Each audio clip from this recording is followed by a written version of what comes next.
नमस्कार. आज या ठिकाणी या पाठाला उपस्थित समस्त विद्यार्थी, शिक्षक वर्ग, पालक वर्ग सर्वांचं सहर्ष स्वागत.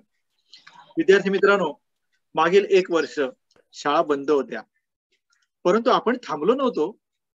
उलट याच शाळा बंद असतानाच्या काळामध्ये आपण एकापेक्षा एक तज्ञ अशा शिक्षकांचं विविध विषयांचं अगदी भरपूर ज्ञान घेतलेलं आहे. ते ज्ञान आपल्याला मिळालेलं आहे आणि अशाच तऱ्हेचा एक प्रयत्न म्हणून आज आपण पुढचा हा पाठ घेत आहोत. इतिहासाचा पाठ आज सादर करण्यासाठी मी आज तुमच्या समोर आहे आणि मी पाठ घेणार म्हणण्याच्या ऐवजी आपण सगळ्यांनी मिळून याच्यामध्ये समरस व्हायचं आहे. तर येताय ना माझ्यासोबत? चला, आजचा हा पाठ आहे इतिहासाचा सशस्त्र क्रांतिकारी चळवळ. पाहूया आपण सशस्त्र क्रांतिकारी काय चळवळ आहे आणि यामध्ये सुरुवातीला आपण हा व्हिडिओ जो नेहमी पाहतो, चला पाहूया.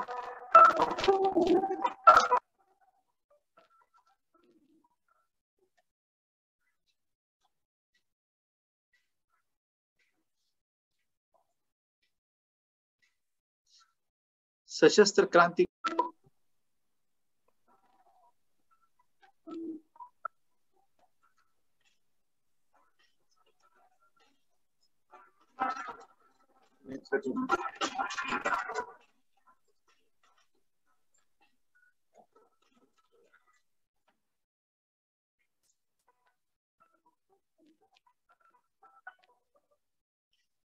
बर. विद्यार्थी मित्रांनो, आजचा आपला या पाठाचं नाव आहे सशस्त्र क्रांतिकारी चळवळ आणि उपघटक आहे क्रांतिकारक आणि क्रांतिकारी संघटनांचे योगदान आपण पाहणार आहोत. मग या पाठामध्ये आपण हे जे काही शिकणार तत्पूर्वी एक सुंदरसा सुविचार आपल्या कानावरून जाऊ द्या. अतिशय महत्वाचा आहे आणि या पाठाशी संबंधित आहे. आजच्या शिक्षणामध्ये उद्याच्या क्रांतीची बीजे पेरलेली असतात. किती सुंदर सुविचार बघा. आज तुम्ही काय करताय यावरती सर्व अवलंबून आहे की उद्या या देशामध्ये कोणती क्रांती घडणार आहे. तुम्ही मोबाईलवरती काय पाहता, तुम्ही कोणती गाणी म्हणता, समरगीत म्हणता की केवळ फिल्मची गाणी म्हणता, म्हणजे तुमच्या शिक्षणातून तुम्हाला काय मिळतं हे सगळं महत्वाचं आहे. तर आपण पाहूया. हा सुंदर सुविचार पाहिल्यानंतर आपण पुढे जाऊ. आजच्या शिक्षणात उद्याच्या क्रांतीची बीजे पेरलेली असतात. आता या पाठामधून आपण नक्की शिकणार काय आहोत हे पाहूया. सन 1870 ते स्वातंत्र्य प्राप्ती या काळात काय घडलं त्या वाटचालीचा आपण आढावा घेणार आहोत. तसंच राष्ट्र उभारणीच्या प्रक्रियेतील ठळक घटकांचे विश्लेषण आपण पाहणार आहोत. चला तर बघूया नक्की काय आहे ते आणि नक्की आपण ह्या स्वातंत्र्य प्राप्तीसाठी काय काय घडलं पण पाहूया. तुम्हाला ठाऊक आहे की आपला 8वीचा इतिहास हा संपूर्ण भारतीय स्वातंत्र्याचा इतिहास आहे, स्वातंत्र्य लढ्याचा इतिहास आहे. ब्रिटिशांनी 150 वर्ष भारतावरती राज्य केलं, परंतु हे जे राज्य केलं ते आपण सुखाने सहन नाही केलं. 150 वर्ष अखंड लढा चालू होता आणि हा संघर्षाची गाथा जी आहे ती आपल्या संपूर्ण पुस्तकामध्ये पानापानावरती पेरलेली आहे आणि तुम्ही ते शिकताय की कशा तऱ्हेने आपण लढा दिला. आता असं पण असतो, प्रत्येकाचे विचार वेगळे. आता इथे माझे एवढे विद्यार्थी समोर बसलेत, प्रत्येकाचे विचार वेगळे आहेत. तसंच ह्या ब्रिटिशांच्या कशी टक्कर द्यायची याचा प्रत्येकाचा विचार वेगळा होता. कोणी अहिंसात्मक लढा दिला, कोणी अर्ज विनंत्या केल्या, कोणी असंतोष पसरवला, कोणी आधी सुधारणा करायचा प्रयत्न केला. परंतु बाळांनो, एक लक्षात घ्या, तुमचे आमचे सगळ्यांचे विचार जसे वेगळे असतात तसे यांचे सगळ्यांचे विचार वेगळे असले तरी ध्येय एकच होतं, ते म्हणजे देशाचं स्वातंत्र्य आणि दुसरं म्हणजे मिळालेल्या स्वातंत्र्याचं सुराज्यामध्ये रूपांतर करणं. आणि म्हणून हे वेगवेगळ्या मार्गाने सगळेजण प्रयत्न करत होते आणि अशाच पैकी एक मार्ग जो होता तो अगदी वेगळा, जो मार्ग आज आपण शिकणार आहोत आणि त्या मार्गाचं नाव होतं सशस्त्र क्रांतिकारी चळवळ. काय होती ही चळवळ ती आपण पाहणार. सशस्त्र क्रांतिकारी चळवळ म्हणजे तरी काय, चला पाहूया आपण. तत्पूर्वी मी तुम्हाला एक प्रश्न विचारतो, म्हणजे तुमच्या लक्षात येईल की काय सशस्त्र क्रांतिकारी चळवळ होती. चला एक चित्र पाहूया आपण. यासाठी सर्वप्रथम एक चित्र आपण पाहूया. कसलं चित्र आहे तुम्ही ओळखायचं आणि मला सांगायचं हे चित्र कशाचं आहे. हे पहा, आता हे चित्र दिसतंय, सर्वांना दिसतंय? कोणीतरी चित्र तुम्हाला पहिलं काय दिसत आहे? सर हा सर ते कबूतर असे चिट्ट्या कसे घेऊन जातात ना, तसं ते असं जाणवतंय. दोन चित्रांमध्ये काय आहे साम्य? काय काय दोन्ही चित्रांमध्ये कोण आहे? हा बंदिस्त आहे, हा बंदिस्त आहे आणि तो बरोबर, तो मुक्त आहे. किती सुंदर, एका शब्दातच संपलं. हा बंदिस्त आहे आणि तो मुक्त आहे. कोण बरं? पक्षी. पक्षी ना, हा बंदिस्त पक्षी, तो मुक्त पक्षी आहे. आता मला फक्त अतिशय महत्वाचा प्रश्न, हे तर तुम्हाला दिसतंय, आता न दिसणारी गोष्ट मी तुम्हाला विचारतो, ह्याच्यातला कुठला पक्षी आनंदी असेल आणि सुखी समाधानी असेल? बोला सर. स्वच्छंदी फिरणार. सर जो उडत आहे तो आनंदी असेल. सगळ्यांना असंच वाटतंय का रे? नक्की? बरं, मग आता मला एक आश्चर्य वाटतं, हा जो तुम्हाला दिसतोय चांगला पिंजऱ्यामध्ये आहे, सोन्याच्या पिंजऱ्यात आहे, त्याला फळं आहे ती खायला मिळत आहेत, जागेवर पाणी मिळतंय, अन्न मिळतंय, चारा मिळतोय, मग तो का नाही, तो का असा रोडावल्यासारखा दिसतोय? आणि हा मात्र, मी सांगू का? आणि हा बघा ना, याला स्वतः नुसतं वणवण फिरायला लागतंय, तरी सुद्धा तुम्ही म्हणताय हा आनंदी आहे. का बरं सांगा? हा बोल बाळा, कोणतरी बोलत होतं, बोला. हा पक्षी आनंदी का आहे? बोला. हा पक्षी, जो दुसरा पक्षी आहे, तो आनंदी दिसतोय, काय कारण असेल? कारण सर त्याला बाहेरचा निसर्ग बघायला भेटत नाहीये, तो कुठे पण त्याच्या मर्जीने जाऊ नाही शकत त्या पक्षाला. अगदी बरोबर. कोणत्या पक्षाला, पहिल्या की दुसऱ्या? पिंजऱ्यामध्ये जो पक्षी आहे त्याला बाहेरचा निसर्ग बघायला भेटत नाहीये आणि तो स्वतःच्या मनाने कुठेही जाऊ नाही शकत. मग तुम्हाला काय बनायला आवडेल, पिंजऱ्यातला पक्षी असा की स्वच्छंद पक्षी? स्वच्छंद पक्षी. अगदी बरोबर, अगदी हेच नेमकं ते गमक होतं बाळांनो. ते म्हणजे आपल्या भारतामध्ये ज्यावेळेस ब्रिटिशांचं राज्य स्थापन झालं त्यावेळेस त्यांनी सुधारणा केली. तुम्हाला रेल्वे दिली, रस्ते दिले, तुम्हाला सगळे कायदे दिले, तुम्हाला शिक्षण दिलं, सगळं दिलं, पण तरी सुद्धा आपल्या भारतातल्या लोकांना मात्र वाटत होतं की अरे किती झालं तरी गुलामी आहे, ब्रिटिश आपल्यावरती राज्य करतात आणि आपण शेवटी गुलाम म्हणून जगणार. ह्या जगण्याला काय अर्थ आहे? आणि म्हणून जोपर्यंत आपण अशा कोंडलेल्या परिस्थितीमध्ये राहू त्या जगण्याला काही अर्थ नाही. त्यामुळे सगळ्यात पहिलं आपल्याला म्हणजे स्वातंत्र्य मिळवायचं. आणि म्हणून, आणि त्या जर स्वातंत्र्य मिळालं तर आपण विचारही स्वतंत्रपणे करू शकतो, स्वच्छंद पक्षासारखे आपण स्वतंत्रपणे वावरू शकतो. त्यामुळे यांचा जीव ब्रिटिशांच्या शासनामध्ये असा घुसमटत होता, ते तळमळत होते, तडफडत होते स्वातंत्र्यासाठी. आणि म्हणून त्यांनी ठरवलं की स्वातंत्र्य मिळवायचंच. परंतु एक मात्र होतं, यांचा मार्ग काही जणांचा वेगळा होता, जसं मी पहिलंच म्हणालो. आणि त्यांचा मार्ग होता सशस्त्र क्रांतीचा. सशस्त्र क्रांती म्हणजे काय ठाऊक आहे? सशस्त्र क्रांती याचा अर्थ थोडक्यात सांगायचं, जशाच तसे, हिंदीमध्ये म्हणतात त्याला ईट का जवाब पत्थर से. तुम्ही जर अन्याय करणार तर आम्ही अन्याय सहन करणार नाही. तुम्ही जेवढा अन्याय कराल ना, आम्ही त्याचा प्रखर विरोध करू, आणि वेळ पडली तर आम्ही हातामध्ये शस्त्र घेणार, बॉम्ब असो, पिस्तूल असो, वाटेल मिळेल त्या शस्त्राने आम्ही तुमचा विरोध करू. आणि अशा मार्गाला काय म्हणतात? सशस्त्र क्रांती. ही क्रांती करण्याचा विचार लोकांच्या खूप मनात होता, आणि म्हणून कितीतरी क्रांतिकारक या देशात तयार झाले. आणि या क्रांतिकारकांचा इतिहास आपण बघणार आहोत. काय केलं त्यांनी? वास्तविक बाळांनो, हा क्रांतीचा इतिहास ना पाहताना एक मात्र फार मोठा धोका याच्यामध्ये होता.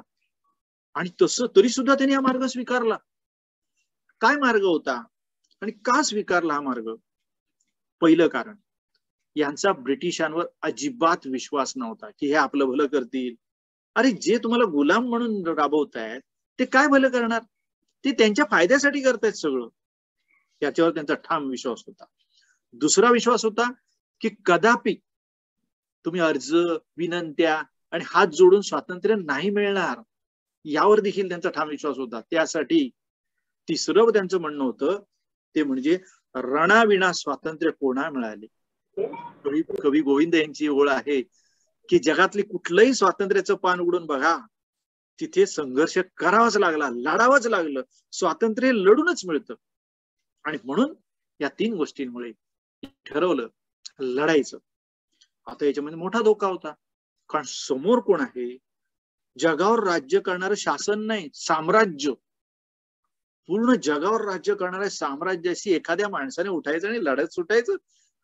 परंतु ठरवलं याने, भले ते साम्राज्य असेल, पुऱ्या जगावर असेल, आणि आम्ही भले एकटा जरी असेल तरी लढायचं. छत्रपती शिवरायांनी नाही काय केलं? एवढ्या मोठ्या मुघल साम्राज्य, देशभर पसरलेलं राज्य, आणि एवढीशी कुठेशी जहागिरी, तिथून सुरुवात छोटीशी. तसंच याने ठरवलं की आपण लढायचं. आणि म्हणून या क्रांतीला सुरुवात झाली. आता प्रश्न असा आहे की क्रांतीला सुरुवात कधीपासून झाली? अहो, सुरुवातीपासूनच चालू होतं. ब्रिटिशांचं राज्य सुरू झाल्यापासूनच प्रत्येक जण ह्या ब्रिटिशांच्या विरोधात पेटून उठला होता. उदाहरणार्थ तुम्ही काही उदाहरणं पाहिलीत सुद्धा. कोणती उदाहरणं पाहिलीत पहा.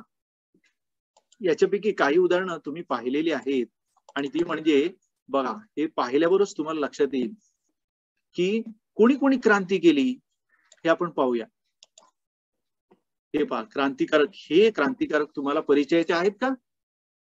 हे क्रांतिकारक 1857चा उठावच त्यांनी केला. वास्तविक यांच्या अगोदर सुद्धा जर तुम्ही बघाल ना, वास्तविक यांच्या अगोदर सुद्धा क्रांती केली होती. आणि ती कोणी केली होती हे मीच तुम्हाला एका पाठामध्ये शिकवलेलं होतं. आणि ते म्हणजे उमाजी नाईक यांनी केलेली. त्याबद्दल मी जास्त बोलणार नाही, कारण तो पाठ झालेला आहे. उमाजी नाईक हे एकटे लढले, इतकी मोठी क्रांती केली की 7-8 वर्ष ब्रिटिशांना सळो की पळो करून सोडलं. ते स्वतःला राजेच म्हणायचे. पुरंदरवर राज्यच काढलं होतं त्यांनी. त्यांना ब्रिटिशांनी हालाल करून फासावर चढवलं. नंतर हे पहा, एकापेक्षा एक यांच्याबद्दल पण आपण एक पूर्ण पाठ शिकलो आहोत.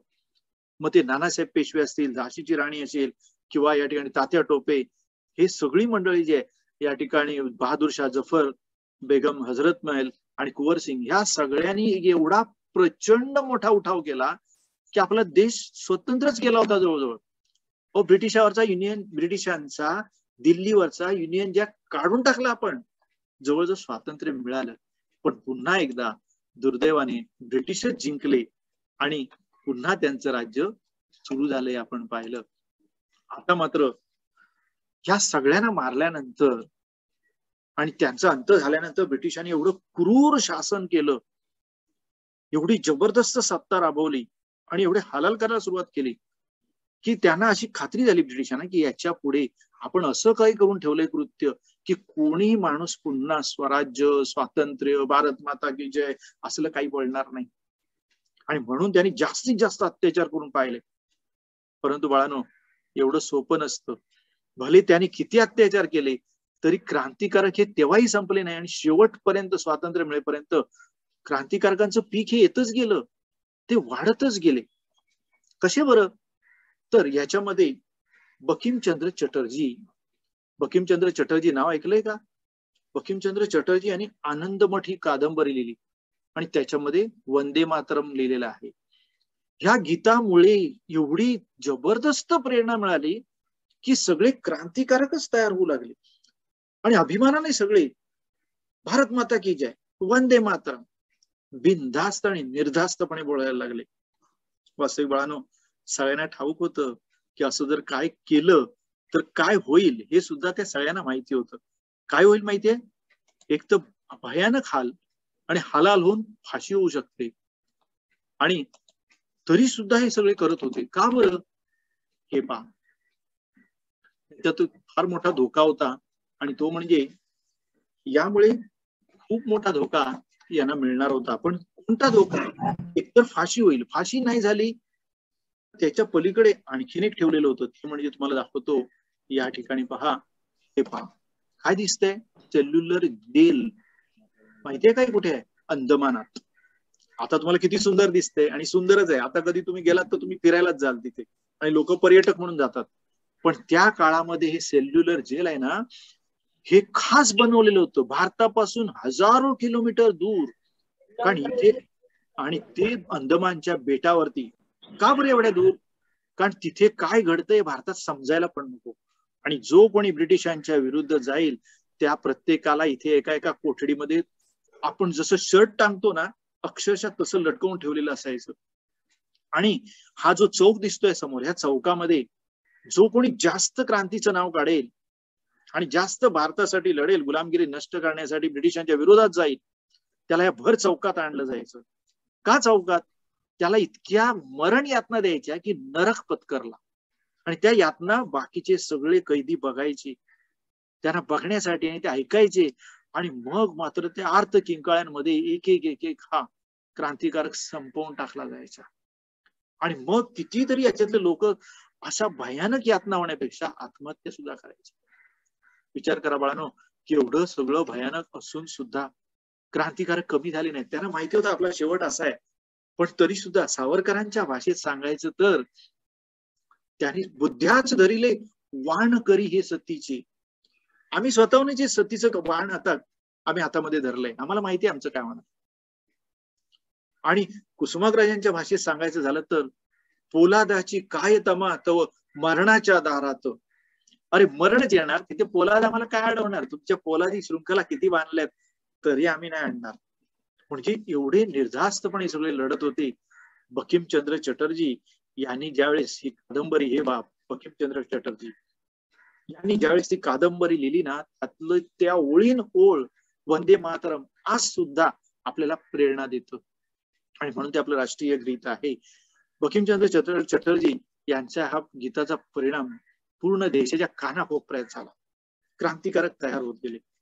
वास्तविक ब्रिटिशांनी असं वातावरण तयार केलं होतं की आता क्रांतिकारक संपलेच, वेचून वेचून मारले होते. पण तरी सुद्धा आद्य क्रांतिकारक हे तयारच होत गेले. आणि यातले हे पहा, हे एक आंदोलन आहे. कुठे दिसतं हे कुका आंदोलन? हे आपल्या पंजाबमध्ये झालं. पंजाबमध्ये बाळांनो एक महान राजा होऊन गेला, महाराजा रणजित सिंग. त्यांच्या राज्याची माहिती तुम्ही नक्की मिळवा. इतकं सुंदर राज्य, सर्व धर्म समभाव आणि अतिशय अतिशय चांगलं राज्य. परंतु ब्रिटिशांनी हे राज्य संपवलं. आणि म्हणून हे रामसिंग कुका यांनी सरळ सगळ्या पंजाबी लोकांना, शीख लोकांना एकत्र केलं आणि प्रचंड मोठं आंदोलन त्या ब्रिटिशांच्या विरोधात उभं केलं की आमचं चांगलं राज्य तुम्ही काही कारण नसताना संपवून टाकलं आणि आमच्यावर राज्य करताय, आम्ही नाही सहन करणार. आणि हे आंदोलन एवढं मोठं होतं की ब्रिटिशांनी या सगळ्यांना पकडले आणि एकाच वेळेस एका बाजूत अगदी तो छोटा मुलगा पण दिसतोय बघा खांद्यावर घेतलेला, याच्या सकट सर्वांना फासावर चढवलं. अशा तऱ्हे रामसिंग कुका यांचे आंदोलन संपलं. ब्रिटिशांना प्रत्येक वेळेस असं वाटायचं अरे हे सगळे मेले, आता कोणी शिल्लक नाही, आता आमचंच राज्य. पण नाही, महाराष्ट्रामध्ये हे पहा एक महान वीर जन्मास आले. ती पाहिलंय त्यांचा फोटो किंवा माहितीये त्यांचं गाव. आपण जर कोकणातले असाल किंवा कोकणात जर कधी गेलात तर नक्की पनवेल गेल्यानंतर थोडेसे जागे व्हा आणि बाहेर जरा खिडकी उघडून पहा, बसच्या किंवा तुमच्या गाडीची खिडकी उघडून पहा. तिथे कर्नाळा किल्ला दिसेल आणि कर्नाळा किल्ल्याचे यांचे आजोबा कर्नाळा किल्ल्याचे किल्लेदार होते. त्याच्या खाली तुम्हाला एक गाव लागेल शिरडोण. या शिरडोणचा हा ढाण्या वाघ, शिरडोणचा हा ढाण्या वाघ, त्यांचं नाव वासुदेव बळवंत फडके. यांना आद्य क्रांतिकारक म्हणतात. कारण पहिले क्रांतिकारक, आता पहिले कसे मागचे पण होऊन गेले ना एवढे. मागच्या सगळ्यांना खलास केल्यानंतर, संपवल्यानंतर ब्रिटिशांना वाटलं होतं की आता कोणी तयारच होणार नाही, कोणाची हिंमतच होणार नाही. अशा वेळेस याने हातामध्ये बंदूक घेतली, दिसते हातामध्ये बंदूक, आणि एकटा वेळ पडली ते एकटा लढेन अशी तयारी केली. पण खरंच झालं, एकटेच पडले, कोणी साथ देईना. त्यांनी किती सभा घेतल्या, किती प्रयत्न केले, काहीच होईना. आणि मग सरळ ते पुण्यामध्ये लहुजी साळवे म्हणून आहेत, त्या काळातले उस्ताद मोठे. हे उस्ताद आहे ना, काय करायचे माहितीये, ज्याला देशाबद्दल प्रेम आहे ना त्याला भरपूर व्यायाम करायला लावायचे. म्हणजे पहिला तू तर लेचा पेचावून नाही जमणार, सुदृढ पाहिजे, मजबूत पाहिजे. अहो त्यांनी टिळकांना पण शिकवलं व्यायाम करायला. टिळक कसे मजबूत झाले म्हणून त्यांनी महात्मा ज्योतिबा फुलेंना शिकवलं, हे ते पण मजबूत बांधणे झाले. नंतर आद्य क्रांतिकारक वासुदेव बळवंत फडके हे उस्ताद लहुजी साळवेंकडे जायला लागले आणि मजबूत बलदंड शरीर केलं. पण एकट्याने काय करणार, साथ तर पाहिजे ना. साथ मिळत नाही म्हणून ते सरळ जंगलात गेले आणि जंगलामध्ये जाऊन भिल्ल, कोळी, विशेषतः रामोशी लोकांना आणलं आणि असे हजारो रामोशांची फौज तयार केली आणि तुटून पडले ब्रिटिशांवर. काय केलं नक्की? तर जिथे जिथे ब्रिटिशांचे लोक राहतात, शहर आहेत, श्रीमंत लोक आहेत, व्यापारी आहेत, जिथे जिथे ब्रिटिशांच्या बाजूने जाणारे लोक आहेत, या सगळ्यांना जसं शिवाजींच्या काळात गनिमी कावा होता तसे छापे टाकले. रातोरात बंदुका घेऊन फैरी झाडत हे सगळे यायचे, अचानक छापा टाकायचे आणि छापा टाकल्यानंतर या सगळ्यांना छापा टाकायचे आणि ह्या सगळ्यांना लुटून काढायचे. वास्तविक लुटायला हे थोडी चोर होते, पण हे क्रांतिकारक होते. यांना दहशत निर्माण करायची होती. त्यांना दाखवून द्यायचं होतं की आम्ही तुमच्यावरती छापा टाकू शकतो, तुम्हाला हैराण करू शकतो. ब्रिटिशांनी इतकी बक्षिसं लावली या माणसाला पकडायला. 7-8 वर्ष ब्रिटिश वेडे पिशे झाले, खास पोलिस पथकं नेमली, पण हा माणूस काही सापडेना. बेभान झालेला माणूस. बरं, त्याला पकडायचं कसं? एका जिल्ह्यात, एका तालुक्यात, एका गावात नव्हतेच ते, त्यांचं घरच नव्हतं. ते कधी या गावात, कधी त्या जिल्ह्यात, कधी त्या तालुक्यात. शेवटी बाळांनो, शेवटी काही झालं तरी ब्रिटिशांचं शासन आणि एवढी प्रचंड सत्ता, एवढं मोठं लष्कर आणि आपल्यातली फंद फितुरीमुळे ते पकडले गेले आणि त्यांना ब्रिटिश समजले की या माणसाला ह्याचं नाव सुद्धा दिसता कामा नये, हा माणूस कोणाच्या नजरेस पण पडता कामा नये, आणि म्हणून त्यांना इथून आपल्या देशातून गायबच केलं आणि दूर एडन, बरोबर, अरबस्तानातील त्या एडन मध्ये घेऊन गेले. येमेन देशाच्या आता त्या ठिकाणी राजधानी आहे, त्या एडन मध्ये घेऊन गेले आणि एडनला तिथे मजबूत तुरुंगात त्यांना ठेवून दिलं. पण हा ढाण्या वागच हो, त्यांना ते सहनच होईना की स्वातंत्र्य मिळवायचं होतं आणि मी अडकून पडलो, करू काय? अहो, तुम्हाला खोटं वाटेल, त्यांनी तो तुरुंग फोडला आणि बाहेर निघाले.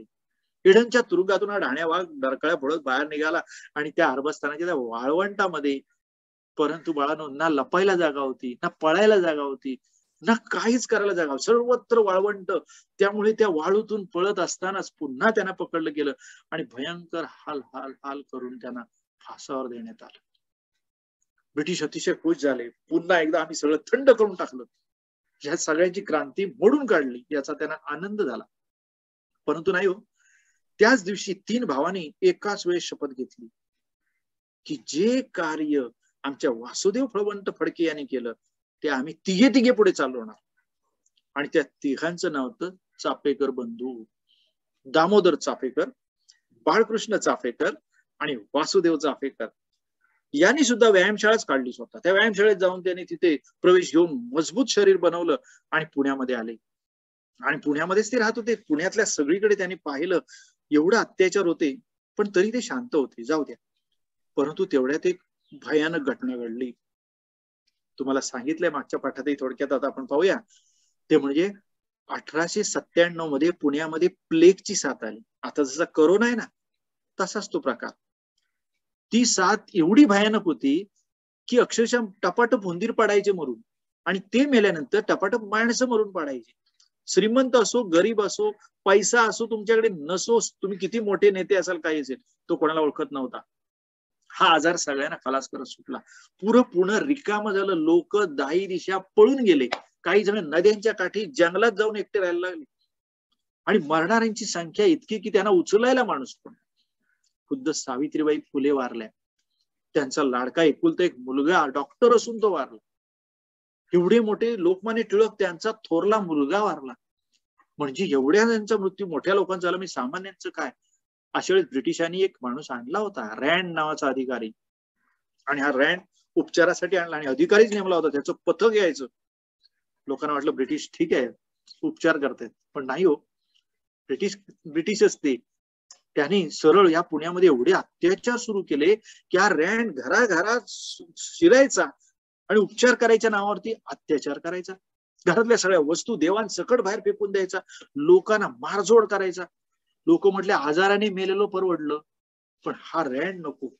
कंटाळले लोक. करणार काय? पण काय करणार? त्या 3 भावांनी ठरवलं. त्यांनी ठरवलं की आता याला शस्त्रानेच उत्तर द्यायचं. आणि म्हणून त्यांनी शुभ मुहूर्त शोधला, आणि तो म्हणजे आपल्या ब्रिटनच्या महाराणीचा हिरक महोत्सव, राज्यारोहणाचा हिरक महोत्सव होणार होता पुण्यामध्ये. आणि तिथे सगळे अधिकारी येणार होते, समजले होते. रात्रभर पार्टी झाली, मेजवान्या झाल्या, आणि एक एक करून ज्यावेळेस निघाले त्यावेळेस आमचे 3ही भाऊ चाफेकर बंधू हे पुण्यातल्या गणेश खिंडीमध्ये लपून बसले. गणेश खिंडीमध्ये तिन्ही भाऊ लपून बसले आणि छोटा भाऊ मोठ्याने ओरडला, अण्णा दादा गोंद्या आला रे. गोंद्या म्हणजे कोण? गोंद्या म्हणजे हाच. आणि म्हणून तो आला म्हटल्यावर दोन्ही भावांनी चटकन त्या टांग्यामध्ये उडी घेतली आणि झेप घेऊन ताबडतोब रँडचा खून केला. एवढ्या मोठा रँड अधिकारी मारला गेला आणि पुण्यामध्ये सकाळ झाली आणि त्या सकाळी ब्रिटिश पिसाळले, वेडे पिसे झाले. रँडला मारला म्हणजे काय? एवढ्या मोठ्या अधिकाऱ्याला मारला म्हणून काय? म्हणजे काय? आणि म्हणून ब्रिटिशांनी एवढे अत्याचार केले की सगळ्यांना मारून सोडून काढले. आणि पहिलं विचारलं कोणी मारला त्याचं नाव सांगा, कोणी कबूल होईना. महिना 2 महिने प्रचंड अत्याचार झाले. तरुण जेवढा दिसेल त्या सगळ्यांना बाहेर रस्त्यावर आणून मारले. शेवटी कुठेतरी बातमी ब्रिटिशांना लागली की 3 भावांनी मारलं. बस समजल्याबरोबर ब्रिटिशांनी अरे रे या 3 भावांना पकडलं. आणि बाळांनो, इतिहासातली एक अभूतपूर्व घटना घडली की एकाच घरातले सख्खे 3 भाऊ फासावर गेले. किती दुर्दैवाची गोष्ट. ब्रिटिशांनी तिघा भावांना दामोदर चाफेकर, वासुदेव चाफेकर आणि बाळकृष्ण चाफेकर आणि यांच्याबरोबर महादेव रानडे म्हणून त्यांना देखील या सगळ्यांना फाशी देऊन टाकले त्यांच्या मित्रासकट. ब्रिटिश अशा तऱ्हेचे होते की तुम्ही जेवढं करणार तेवढे तेही करत होते, परंतु आमचे क्रांतिकारक काही थांबत नव्हते. या ब्रिटिशांचा अन्यायही काही थांबत नव्हता. ब्रिटिशांचा अन्याय हा देशाच्या पंजाबमध्ये, महाराष्ट्रात, बंगालमध्ये होता असं नाही, सगळीकडे होता. अहो त्या झारखंड राज्यात सुद्धा तिथल्या आदिवासींना जगायलाच नको केलं. आदिवासींना काय लागतो? बिचारे आजही त्या जंगलामध्ये असतात, त्यांची काही अपेक्षा नसते तुमच्याकडून. त्यांना खायला मिळालं आणि अतिशय साधे, सगळ्यात साधे राहणारे आदिवासी. पण ब्रिटिशांनी त्यांना सुद्धा अन्यायापासून सोडलं नाही. त्यांच्या जमिनी हिसकावून घेतल्या, त्यांच्यावरती अत्याचार करायला सुरुवात केली. परंतु त्या आदिवासी, झारखंड आपलं एक आदिवासी राज्य आहे, तुम्हाला माहिती असेल, आपल्या 28 राज्यातलं, त्या झारखंड मध्ये एक तरुण जन्मास आला आणि त्याचं नाव होतं बिरसा मुंडा. कोण होता? बिरसा मुंडा. आता या बिरसा मुंडा कोण होता? तो हा त्यांचा प्रमुख बनला. पाहूया आपण कोण होता बिरसा मुंडा. आणि काय केलं बिरसा मुंडा यांनी? त्यांनी 400 आदिवासींना एकत्र आणलं. 400 आदिवासी, हे पहा, 400 आदिवासींना. किती साधा माणूस आहे, आदिवासींचा नेता. आणि याने 400 आदिवासी तरुणांना आपल्या सोबत जमा केलं आणि ब्रिटिशांच्या विरुद्ध एवढं प्रचंड रणकंदन माजवलं की ब्रिटिशाला पकडूच शकत नव्हते. बरं, यांच्या हातामध्ये शस्त्र काय? तीरकामठा. म्हणजे कुठेतरी ते धनुष्यबाण घेऊनच बिचारे लढत होते, हातात मिळे त्या काठ्या लाठ्या घेऊन लढत होते. परंतु ब्रिटिशांना एवढं हैराण केलं की ब्रिटिशांनी यांना सुद्धा पकडायला मोठ्यात मोठी बक्षिसं लावली. बिरसा मुंडा इतके लढले, इतकं प्रचंड त्यांनी हे रणकंदन केलं की ब्रिटिशांना आश्चर्य वाटलं की आदिवासी माणूस, हातामध्ये शस्त्र पण नाही, ना बंदूक ना बॉम्ब, परंतु केवळ तीरकामठा घेऊन लढला. आणि 1-2 वर्ष नाही, 7-8 वर्ष ब्रिटिश हैराण झाले. आणि शेवटी हजारो त्या आदिवासींना, 400 आदिवासींना पकडण्यात आलं. त्या बिरसा मुंडांना देखील पकडण्यात आलं, विष घालून ठार मारण्यात आलं. पण बाळांनो, माणूस हा जरी मृत्यू आला तरी मरत नसतो, विचाराने अमर होत असतो. आज देखील बिरसा मुंडा यांचा 10 फेब्रुवारी दिवस, हा जयंतीचा दिवस, हा आपल्या आदिवासी जनजाती यांचा गौरव दिन म्हणून पाळतात. स्वतः पंतप्रधान झारखंडला जाऊन त्या ठिकाणी त्या बिरसा मुंडेंचा भव्य पुतळा आत्ताच मागच्या महिन्यात उभा करण्यात आला, तुम्हाला ठाऊक असेल. आणि आज तुम्ही जर झारखंडमध्ये गेलात तर बिरसा मुंडा हे नाव नाही, त्यांच्या पुढे एक बिरुद लावलं तर भगवान बिरसा मुंडा. एवढं मोठं महत्व त्यांना आज प्राप्त झालंय. कशामुळे? त्यांनी केलेल्या हौतात्म्यामुळे, त्यांनी केलेल्या बलिदानामुळे. आणि आताच आपण पाहिले हे 3 सुपुत्र आपले महाराष्ट्राचे, दामोदर चाफेकर, वासुदेव चाफेकर, बाळकृष्ण चाफेकर. आता आपण पाहूया त्यानंतर मग काय झालं. ही चळवळ बिरसा मुंडांना मारून संपली का? आणि नाही संपली. मग ही चळवळ त्या चाफेकर बंधूंना फासावर देऊन संपली का? रामसिंग कुकांना मारून, त्या सगळ्या कुका लोकांना मारून संपली का? नाही. ब्रिटिशांना प्रत्येक वेळेस असं वाटलं की आम्ही इतक्या हालाल करून मारलेत, 400 आदिवासी खलास केलेत, काय उरलं आता? एवढे कुका मारलेत, रामसिंग कुकाची अख्खी फौज गेली. पण नाही, हे सगळं गेल्यानंतर चाफेकर बंधू 3 ज्यावेळेस फासावर गेले त्यावेळेस दुसरे क्रांतिकारक तयार झालेच. एक मुलगा तरुण 16 वर्षाचा जेमतेम असेल, सहस्त्रचंडी देवीच्या समोर हात आपल्या भुजा पुढे करून तो म्हणाला की शत्रूला मी रणकंदन वाजवीन आणि या रणामध्ये मी शत्रूला मारता मारता मरेस्तोवर लढेन. कोण होते ते? स्वातंत्र्यवीर विनायक दामोदर सावरकर. एवढ्या छोट्या वयामध्ये त्यांनी ही क्रांतीचा केतू उभारून मी शत्रूला मारता मारता मरेस्तोवर लढेन म्हणून शपथ घेतली. त्यांनी एकट्याने नाही तर त्यांच्यासोबत त्यांचे ज्येष्ठ बंधू बाबाराव सावरकर म्हणजे गणेश सावरकर हे सुद्धा. आणि या सगळ्यांनी ठरवलं आता कसं म्हणजे नक्की करायचं काय, क्रांती करायची म्हणजे काय, लढायचं म्हणजे काय आणि एकट्याने कसं करणार. म्हणून या सगळ्यांनी मिळून एक छोटीशी संघटना सुरुवातीला स्थापन केली आणि तिचं नाव होतं 1900 स्थापन झाली संस्था मित्रमेळा नाशिकमध्ये.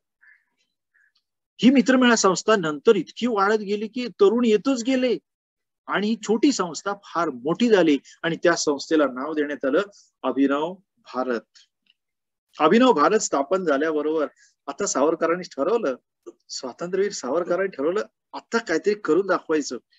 भले आपला शेवट किती भयानक झाला तरी चालेल, परंतु तुझं साठी मरण ते जनन आणि तुझं विन जनन ते सुद्धा मरण. हे भारत माते तुझ्यासाठी जर मेलो ना तरी सुद्धा जगल्यासारखंच आहे आणि जर नुसतं तुझ्या विना जर जगलो तर मेल्यासारखंच आहे. अशा तऱ्हेचे उद्गार करून सावरकरांनी आता वसा घेतला. करायचंच काय करायचं. ते बॅरिस्टर बनण्यासाठी थेट इंग्लंडला गेले आणि इंग्लंडला गेल्यानंतर तिथे ते बॅरिस्टर तर शिक्षण घेत होते, पण खरं मात्र ते शिक्षण घेता घेता त्यांनी बॉम्ब पिस्तूल सगळं इथल्या क्रांतिकारकांना पुरवायला सुरुवात केली आणि सगळ्यांना तिकडे सुद्धा कितीतरी क्रांतिकारक तयार केले. जेवढे बॅरिस्टर व्हायला त्यांच्या सोबत आले होते ना ते सगळे क्रांतिकारकच बनून गेले. त्यांचं हे दुसरं शिक्षण सुरू झालं. एक तर बॅरिस्टर होत आहेत आणि दुसऱ्या बाजूला क्रांतिकारक बनत आहेत. आणि हेमचंद्रदास सेनापती बापट कितीतरी माणसं तिकडे तयार होऊ लागली आणि अय्यर सरदार सिंग राणा अशी कितीतरी माणसं तिथे तयार झाली आणि हे सगळे क्रांतिकारक. आता ब्रिटिशांना संशय यायला लागला पण काही सापडे ना. तेवढ्यात सावरकरांचे ज्येष्ठ बंधू बाबाराव सावरकर यांनी तर सरळ एक कविताच प्रसिद्ध करून टाकली, रणाविना स्वातंत्र्य पुन्हा मिळाले. म्हणजे लढल्याशिवाय स्वातंत्र्य मिळत नाही.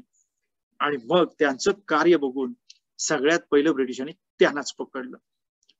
एवढीशी तो गुन्हा, परंतु सजा केवढी मोठी. हो, बाबाराव सावरकरांना थेट काळं पाणी अंदमानात नेऊन सोडलं. अंदमानात बापरे, तिथे गेलेला माणूस म्हणे परत यायचा नाही, कारण नरक असतो. गेला की तो एक तर मरणार, आत्महत्या करणार किंवा ब्रिटिश मारणार. अशा भयानक ठिकाणी बाबाराव सावरकरांना पाठवण्यात आलं. बाबाराव सावरकरांना पकडलं म्हटल्यानंतर बाकीचे थोडी स्वस्त बसणार. पूर्ण अभिनव भारत संघटना हादरून गेली. त्यातला एक तरुण पोरगा पुण्यातला हा जागा झाला आणि त्या गोगटेने काय केलं असेल, एवढा गोगटे तयार झाला, अनंत कान्हेरे तयार झाला. अनंत लक्ष्मण कान्हेरे याने तर काय करावं, एवढा छोटा तरुण मुलगा, परंतु तो एका सुंदर नाटक चालू होतं आणि त्या नाटकामध्ये शारदा नावाचं नाटक सुंदर, आणि त्या ठिकाणी स्वतः बघितलं तर मोठे नाटककार त्या ठिकाणी होते. कोण माहितीये? आपले राजहंस. तर हे राजहंसांचं नाटक म्हटल्यानंतर त्या काळातलं एवढं सुंदर की सगळेजण बघायला आलेले, स्वतः कलेक्टर बघायला आलेला. आणि अचानक त्या कान्हेरेने तेथे त्याला गोळ्या झाडल्या आणि त्याला ठार मारून टाकलं आणि अशा तऱ्हेने जॅक्सनचा खून झाला. कलेक्टर जॅक्सनलाच ठार मारलं. का मारलं? आमच्या बाबारावांना तुम्ही अंदमानला पाठवलं, त्याची सजा, तुम्ही जी सजा देणार तीच सजा तुम्हालाही भोगावी लागणार, हे आमच्या कान्हेरेने सिद्ध केलं. आता ब्रिटिश स्वस्त बसणं शक्य नव्हतं. त्याने कडाकड सगळ्या काना कोपऱ्यात झडप टाकायला सुरुवात केली, सगळ्यांना पकडायला सुरुवात केली की हा कान्हेरेचे कोण कोण आणखी सोबती आहेत. मग त्यांना समजलं की या सगळ्यातला मुख्य सूत्रधार कोण आहे? स्वातंत्र्यवीर विनायक दामोदर सावरकर. तिथपर्यंत ब्रिटिश पोहोचायला लागले. सावरकरांचं कार्य बाळानं फार अफाट आहे आणि अचाट आहे. नक्की वाचा. सावरकरांना वाटत होतं की मी एकटा क्रांतिकारक नाही, असे हजारो बनले पाहिजेत. कसे काय बनणार? त्याच्यावर उपाय त्यांनी काढला. ते म्हणजे ब्रिटिश असे म्हणायचे, अरे तुमची लोक म्हणजे हे क्रांतिकारक नाहीच, 1857च्या उठावातले साधे पोलीस होते, साधे त्या ठिकाणी सैनिक होते, त्यांनी उठाव केला तो, त्याला कोण विचारतो? पण नाही, सावरकरांनी सांगितलं हा उठाव नव्हता, हा बंड नव्हतं, आणि हे साधे सुधे नव्हते, हे सगळे महान स्वातंत्र्य सेनानी होते. त्या प्रत्येकाचा इतिहास त्यांनी शोधून काढला आणि एक महान असं पुस्तक लिहिलं. त्या पुस्तकाचं नाव 1857 स्वातंत्र्य समर.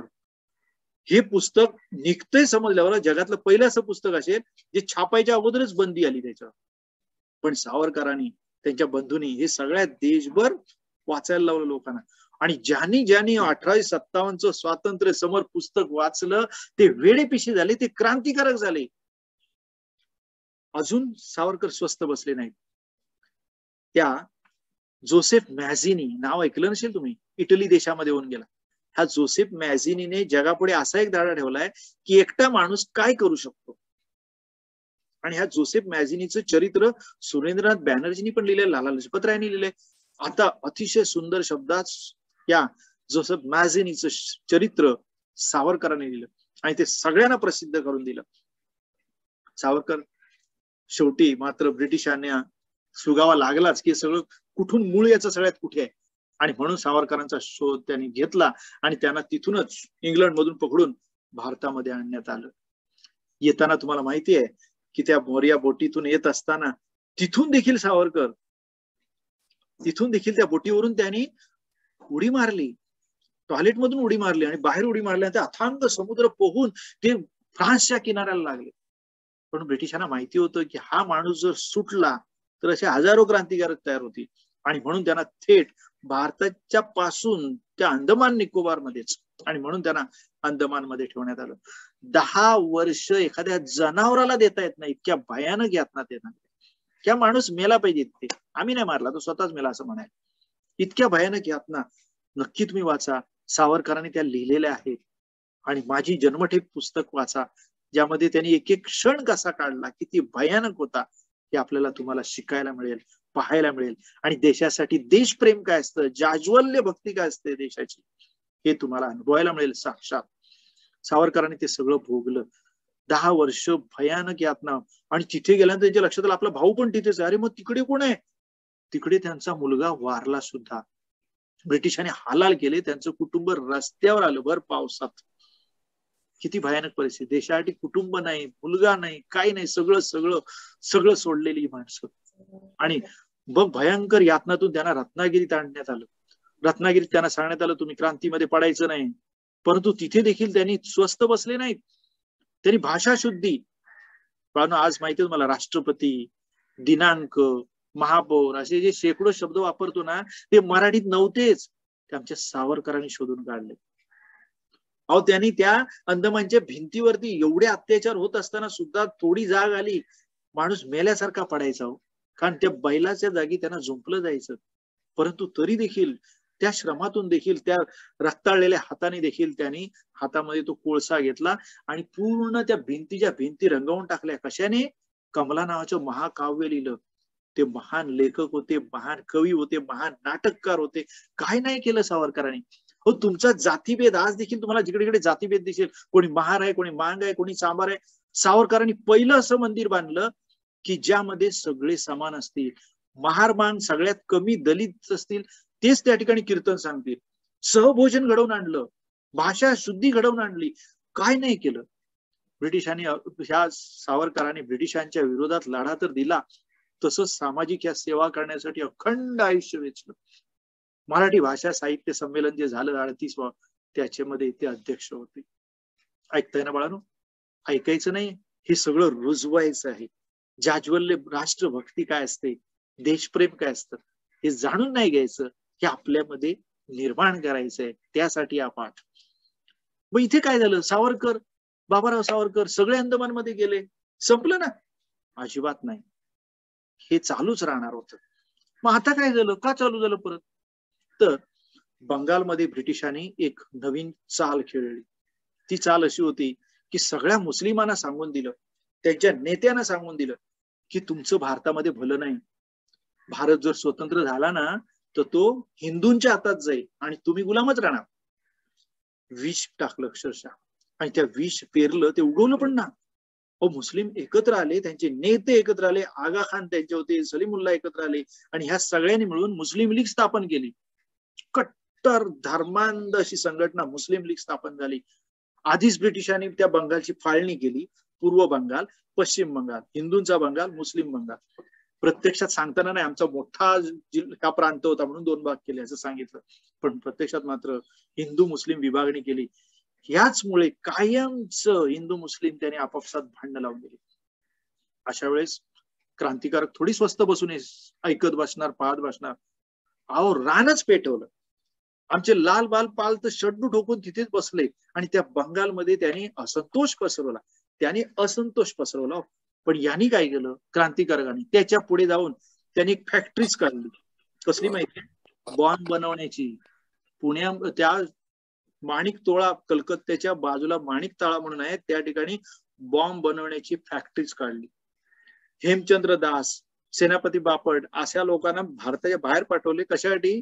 बॉम्ब बनवण्याचं ट्रेनिंग घेण्यासाठी, पिस्तूल चालवण्याची प्रशिक्षण घेण्यासाठी. आणि असे क्रांतिकारक. आता एक प्रश्न होता, असं एकेकाने लढून काय मारायचं? कधी चाफेकर, कधी सावरकर, कधी वासुदेव बळवंत फडके. नाही, आपण सगळे एकत्र आलो पाहिजे. मग त्यासाठी मोठी संघटना काढली पाहिजे.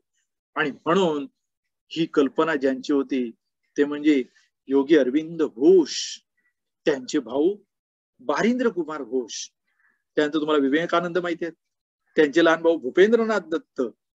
ही सगळी मंडळी एकत्र आली आणि त्यांनी ठरवलं आपण एक वेगळी संघटना काढायची. कशासाठी? एक, ब्रिटिश हे जे काही करतायत ना आपापसात भांडणं लावणं, यांची संपूर्ण सत्ताच उलथवून टाकायची. दुसरं काम ते म्हणजे या ब्रिटिशांचं जो दरारा भीती तयार झाली ना ती दूर करायची आणि आपली भीती त्यांना वाटली पाहिजे, आपली दहशत त्यांना वाटली पाहिजे. एवढं प्रचंड कार्य करायचं. आणि म्हणून प्रत्येकाने आता शिक्षण घ्यायचं, शस्त्र चालवायचं आणि ब्रिटिशांचा जो अत्याचार जो करेल त्याला तिथेच ठार मारायचं. झालं, ठरलं तर. आणि मग ती समिती तयार झाली. त्या संघटनेचं नाव होतं अनुशीलन समिती. पुन्हा एकदा ऐका, बारिंद्र कुमार घोष, योगी अरविंद घोष, प्रफुल्ल कुमार चाकी, खुदीराम बोस, हेमचंद्र दास, सगळ्यांची मध्ये भव्य मोठी संघटना अनुशीलन समिती. आणि याच्यामध्ये 2 आणखीन महत्वाची माणसं होती, ते म्हणजे एक सचिंद्रनाथ सन्याल. बाळांनो, वेळ मिळाला तर सचिंद्रनाथ सन्यालांबद्दल नक्की ऐका, नक्की वाचा, नक्की पहा. का माहितीये? ही एक अशी व्यक्ती आहे की जवळजवळ प्रत्येक क्रांतिकारी ते दिसतेच. किती वेळा अटक झाले त्यांचं त्यांना ठाऊक, किती वेळा लढले त्यांचं त्यांना ठाऊक. अंदमान मध्ये जाऊन पण परत आलेला माणूस, तिथे त्यांना जन्मठेप झालेली. 1942च्या लढ्यात पण ते होते. ह्या सचिंद्रनाथ सन्याल आणि दुसरे रास बिहारी बोस, या दोघांनी आता ठरवलं अनुशीलन समितीत आम्ही आहोत, आता आम्ही पाहतो. आणि त्याने पूर्ण बंगाल पेटवून दिला. लोकांची मन पेटली. बंगालमध्ये राहणं कठीण झालं. त्या ठिकाणी किंग्सफोर्ड नावाचा कलेक्टर आला नवीन. आणि तो कलेक्टर ज्यावेळेस मोठ्या दिमाखात जात होता आणि त्याला अत्याचार करण्याचा मोठा गर्व होता, परंतु आमचा एक छोटासा मुलगा 19 वर्षाचा फक्त खुदीराम बोस आणि त्याचबरोबर प्रफुल्ल कुमार चाकी, या दोघांनी त्याची पाठलाग केली आणि त्याची गाडी जात होती, त्या गाडीवरती गोळ्या झाडल्या आणि धडाधड त्या ठिकाणी त्यांनी गोळ्या झाडून त्याला बदला घेतला. परिणाम काय झालं? अचानक तिकडून पोलीस आले आणि या दोघांनी पकडायला सुरुवात केली. पकडल्याबरोबर प्रफुल्ल कुमार चाकीने स्वतःवर गोळी झाडून पुरलेली तो मरून गेला, आत्माहुती केली, प्राणार्पण केलं. पण खुदीराम सापडला. पण खुदीराम एकदम खुद्दार, अगदी ताठ मानेने फाशीवर तर गेला आणि देशाचा पहिला सगळ्यात कोवळा मुलगा, अवघे 19 वर्षाचा, एवढं छोटं पोरग पहिल्यांदाच फासावर जाणार होतं. सगळ्या देश हळहळला. अरे रे, काय त्या खुदीराम, काय त्याने केलं देशासाठी. आणि सगळ्यांनी इतकं दुःख झालं की टिळकांनी खास केसरीमध्ये त्याच्यासाठी खास असा स्पेशल असा अग्रलेख लिहिला, देशाचं दुर्दैव. आणि त्याच्यामध्ये त्या खुदीरामचं एवढी वाहवा केली की खुदीरामला फाशी तर झालीच, परंतु टिळकांना पण मंडालेच्या तुरुंगात 6 वर्षाची त्या ठिकाणी सजा झाली. सक्त मजुरीची शिक्षा त्या ठिकाणी त्यांना मंडालेच्या तुरुंगात ठेवण्यात आलं. आणि मग काय हे घडलं, किंग्सफोर्ड वरती गोळ्या झाडल्या म्हटल्याबरोबर चौफेर सगळ्या क्रांतिकारकांना पकडण्यात आलं. जिकडे तिकडे धरपकड सुरू झाली. बिपिनचंद्र पालना कैदेत टाकण्यात आलं, लाला लजपत राय टाकण्यात आलं. ते येऊन सगळ्यात ह्याच्यातले मुख्य सल्लागार जे म्हटलं कोण बरं? योगी अरविंद घोष. योगी अरविंद घोष यांनाही पकडण्यात आलं. हे इथेच चाललं होतं असं नाही, मद्रासमध्ये देखील ऍश नावाच्या अधिकाऱ्याला अय्यर या क्रांतिकारकाने ठार केलं. असं सगळीकडेच चाललं होतं. परंतु या सगळ्यांची धरपकड झाली. फक्त यातून 2 जण वाचले आणि तेच मुख्य होते. पहिले वाचले म्हणजे योगी अरविंद घोष. यांना पकडण्यासाठी खूप प्रयत्न केला, पण ते कुठल्याच ह्याच्यामध्ये असं त्यांना धागेदोरा लागत नव्हता की हा माणूस स्वतः कशातच नसल्यामुळे, म्हणजे प्रत्यक्ष फक्त सल्ले, त्यामुळे प्रत्यक्ष त्यांना काही पुरावा न सापडल्यामुळे त्यांना योगी अरविंद घोष यांना सोडून द्यावं लागलं. आणि दुसरी व्यक्ती ती सोडून नाही, ती पळूनच पसारच झाले, निघूनच गेले. ब्रिटिशांना ताकास्तूर लावू दिला नाही, गायब झाले. ते म्हणजे आमचे रासबिहारी बोस. अशातनं अनुशीलन समिती यांनी सुरुवातीला एक मुखपत्र, एक वृत्तपत्र काढलं होतं, युगांतर. बाळांनो, या युगांतर मध्ये जे लिहिलेलं असायचं ना, ते वाचलं की तरुणांची माथी अशी भडकून निघायची आणि ते तयारच व्हायची आणि मग भरतीच व्हायची सगळं. कुठे? अनुशीलन समितीमध्ये. बाळांनो, केवढं मोठं क्रांतिकार आहे अनुशीलन समितीचं. बाळांनो, फार मोठं कार्य आहे. यांनी सुंदर सुंदर पुस्तकं लिहिली क्रांतीची, सुंदर सुंदर वृत्तपत्र काढली आणि ह्या सगळ्यांनी ही सगळी पानं भरून गेलेली असायची पुस्तकांची, वृत्तपत्रांची क्रांतीसाठी. त्यांना शांती नव्हतीच, पूर्ण देशामध्ये ते लढत होते. अशा वेळेस काही लोकांनी आणखीन थोडा वेगळा विचार केला. या देशामध्ये आपल्याला पकडतात, फासावर लटकवतात, अंदमानमध्ये पाठवतात, काय उपाय आहे? आपण देशाच्या बाहेर गेलो तर? होय. बाप रे, जावं कुठे? आमच्यातली एक व्यक्ती भारतातून उठली आणि थेट इंग्लंडमध्ये ब्रिटिशांच्याच देशात गेली आणि त्या ब्रिटिशांच्या देशामध्ये त्याने एक मोठं असं इंडिया हाऊस खरेदी केलं. आणि त्या इंडिया हाऊस, नावच इंडिया हाऊस. कुठे? इंग्लंडची राजधानी लंडन, त्या लंडन मध्येच इंडिया हाऊस काढलं. आणि प्रत्यक्षात काय झालं? आता ब्रिटिश असं क्रांतिकारकांनी येऊन देतील का हो? भारतातल्या क्रांतिकारकांना त्यांच्या स्वतःच्या देशात, त्यांच्या स्वतःच्या राजधानीत येऊन देतील? नाही. पण यांनी सांगताना सांगितलं असं की भारतात ज्यांना कोणाला शिकायचं आहे त्यांना शिक्षणासाठी आम्ही शिक्षण केंद्र काढतोय आणि त्या शिक्षण केंद्रामध्ये तुम्ही कोणालाही येऊ शकताय. इव्हन त्यांनी असं केलं होतं की लोकांनी यावं म्हणून शिवाजी आणि महाराणा प्रताप नावाच्या शिष्यवृत्ती, स्कॉलरशिप परीक्षा असते ना तशी, ज्यांना स्कॉलरशिप मिळणार त्यांना तिकडे मोफत शिक्षण मिळणार. मग काय, स्कॉलरशिप घेऊन सावरकर तिथे गेले, अय्यर तिकडे गेले, सरदारसिंह राणा गेले, मदनलाल धिंगरा गेले आणि सगळे तिकडे गेले. ही इंडिया हाऊस आहे ना, बाहेरून असं मस्तपैकी सगळा अभ्यास चालू असायचा, लायब्ररी असायची, सगळेजण अभ्यास करायचे, सगळे बॅरिस्टर बनायच्या मागे असायचे. भिकाई कामा या ज्या होत्या त्यांच्यामध्ये लेडीज असून त्या देखील तिथे होत्या, त्या देखील शिकत होत्या त्या काळामध्ये. आणि ते करत असताना संध्याकाळ झाली की अचानक विषय बदल आणि दुसरा विषय सुरू व्हायचा. आणि तो विषय म्हणजे क्रांती.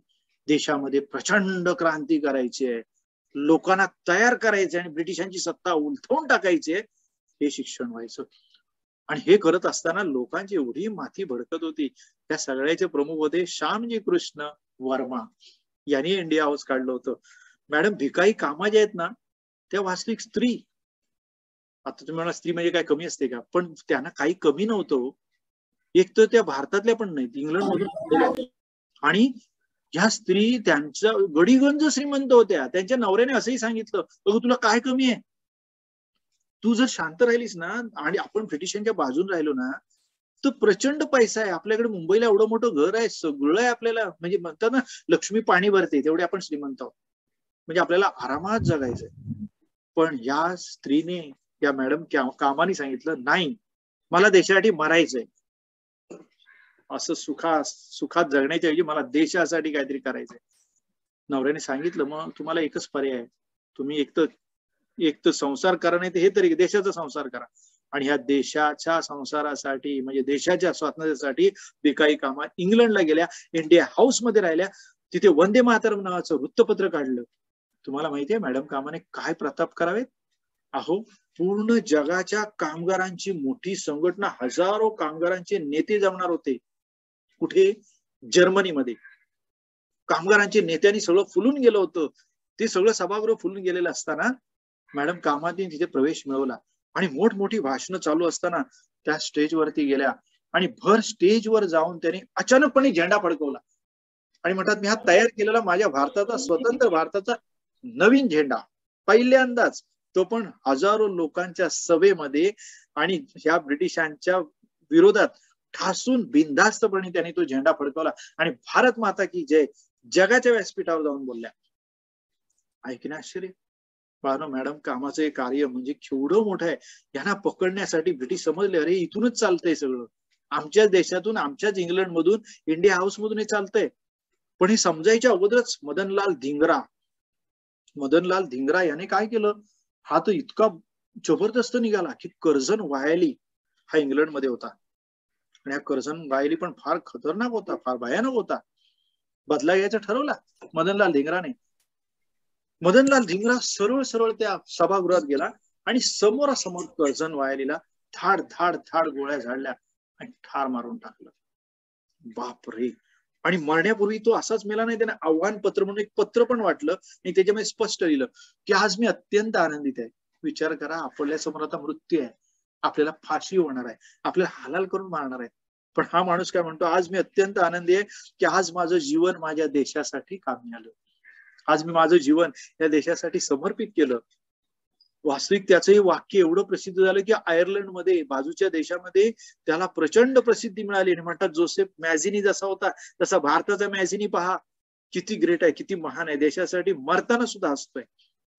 असे बाळांनो हे सगळे क्रांतिकारक होते. आणि इंग्लंड मध्ये हे सगळे पकडले गेले. सावरकर पकडले गेले. मदनलाल धिंगराला सुद्धा फाशी देण्यात आलं. बाकीचे क्रांतिकारक होते, श्यामजी कृष्ण वर्मा, सरदार सिंग राणा, भिकाई कामा, हे सगळे इंग्लंड मध्ये गेले. आणि मग काय झालं पाहूया आपण की याच्यानंतर हे सगळे क्रांतिकारक इंग्लंड मधले पकडले गेले. आता मग याने परत विचार केला की काय करायचं, इंग्लंड मधले पकडले गेले, आता आपण अमेरिकेत जाऊया का. आणि मग बाळांनो खरोखरच झालं ना तसं. कुठे गेले पाहूया आपण. या इंग्लंड मधून असं ठरवलं की आता पुढे काहीतरी करावं. आणि म्हणून भारतातले काही लोक आता थोडासा वेगळा विचार करायला लागले. वेगळा विचार म्हणजे काय तर बघा, आता पुन्हा एकदा आपण पाहत आहोत स्वातंत्र्यवीर सावरकर, हे त्यांचे बंधू बाबाराव सावरकर, हे आपण पाहिले अनुशीलन समितीचे अरविंद घोष, बारिंद्र कुमार घोष, खुदिराम बोस, हाच तो खुदिराम अवघ्या 19 वर्षात फासावरती गेलेला, हेच ते अरविंद घोष आणि त्यांचे बंधू बारिंद्र कुमार घोष, आणि हेच ते सचिंद्रनाथ सन्याल. आणि कितीतरी वेळा अटक झाली आणि जवळजवळ सगळ्या संघटनांमध्ये तुम्हाला दिसतात. आणि हेच ते रासबिहारी बोस यांच्याबद्दल अजून काय सांगावं बाळांनो. अहो ब्रिटिशांना एवढं सळो की पळो करून सोडलं की ब्रिटिश समजले आता बंगालमध्ये राहणं कठीण आहे. म्हणजे त्यांना जगणंच कठीण झालं, ब्रिटिशांना फिरणं कठीण झालं. ब्रिटिशांनी ठरवलं आता बंगाल सोडायचं. म्हणजे काय सोडायचं म्हणजे हो, ही राजधानीच बदलायची. आणि म्हणून ब्रिटिश राजधानी सोडून गेले अक्षरशः. आणि भारताची नवीन त्यांनी राजधानी बनवली दिल्ली.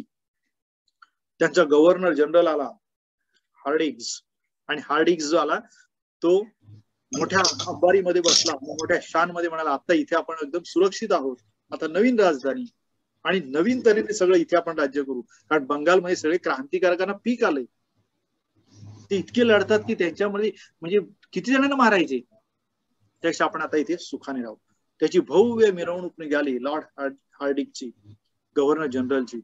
परंतु बाळांनो एक क्रांतिकारक स्वस्त बसले नाहीत. हे जे रासबिहारी दिसतात ना, रासबिहारी बोस त्या मिरवणुकीत गेले, बंगालमधून दिल्लीत गेले, तिथे जाऊन त्या ठिकाणी त्या मिरवणुकीत सामील झाले आणि मोठ्या थाटामाटात निवडणूक त्या ठिकाणी एवढी मोठी मिरवणूक चालली आहे. लॉर्ड हार्डिंग जातात तिथे, गव्हर्नर बसणार, नवीन राजधानीच्या नवीन सिंहासनावर बसणार, तेवढ्यात या ठिकाणी त्या हत्तीवरती, त्या अंबारीवरती आणि त्या हार्डिंगच्या दिशेने जोराने बॉम्ब रासबिहारीने फोडला. बाप रे, सगळी दिल्ली हादरली. अरे कुठे पळायचं, त्या बंगालमधून आम्ही दिल्लीत आलो, राजधानी बदलली, तरी तिथे पण हे रासबिहारी बोस पोहोचले आणि तो बॉम्ब नुसता फेकला नाही, तिथे ते सापडले पण नाही, तिथून गायबच झाले, पसार, सापडलेच नाही. त्यांना माहिती सापडणं म्हणजे मरण. आणि देशाच्या बाहेर गेले. आता यांनी ठरवलं या सगळ्यांनी देशाच्या बाहेर जाणंच चांगलंय, कारण इथे फासावर मरण्याच्या ऐवजी आपण. आणि मग सरदार भगतसिंग, त्याच्यानंतर रासबिहारी बोस आणि या सगळ्यांनी भारताच्या बाहेर जाऊन, भगतसिंग यांचे काका होते अजित सिंग, ते भारताच्या बाहेर गेले. महाराष्ट्रातून 2 अतिशय महत्वाची माणसं बाळांनो ऐका, एक गणेश विष्णू पिंगळे आणि दुसरे पांडुरंग खानखोजे. की दोन आपल्या मराठी माणसं ही महाराष्ट्रातून म्हणाले आम्हाला क्रांतिकारक बनायचंय, पण मरायचं सहज नाही, मरायचं काहीतरी मोठं मोठं करून मारायचं. आणि म्हणून हे थेट अमेरिकेत, पण आज देखील अमेरिकेत जाणं सोपं झालंय, पण त्या काळामध्ये अमेरिकेत जाणं, परंतु आमचे दोन क्रांतिकारक अमेरिकेत पोहोचले, विष्णू गणेश पिंगळे आणि दुसरे कोण, पांडुरंग खानखोजे. तुम्हाला एक धडा पण आहे, अख्खा धडा आहे पांडुरंग खानखोजेंचा. आणि आणखीन एक महत्वाचे क्रांतिकारक लाला हरदयाळ, रासबिहारी बोस, ही सगळी मंडळी अमेरिकेत गेली. अमेरिकेत कशाला? त्या ठिकाणी जाऊन त्यांनी ठरवलं आता इंग्लंडमध्ये जाणं पण धोकादायक, कारण तो त्यांचा देश आहे इंग्रजांचा. अमेरिकेत आणि कॅनडात गेले आणि तिकडे जाऊन त्यांनी नवीन संघटना काढली. त्या संघटनेचं नाव होतं गदर. पण गदरचा अर्थ माहितीये? विद्रोह. इनकलाब म्हणतात ना, ब्रिटिशांच्या विरोधात विद्रोह. त्यांनी जे वृत्तपत्र काढलं त्याचं नाव पण विद्रोह, गदर. आणि जबर अशी गदर संघटना तयार झाली.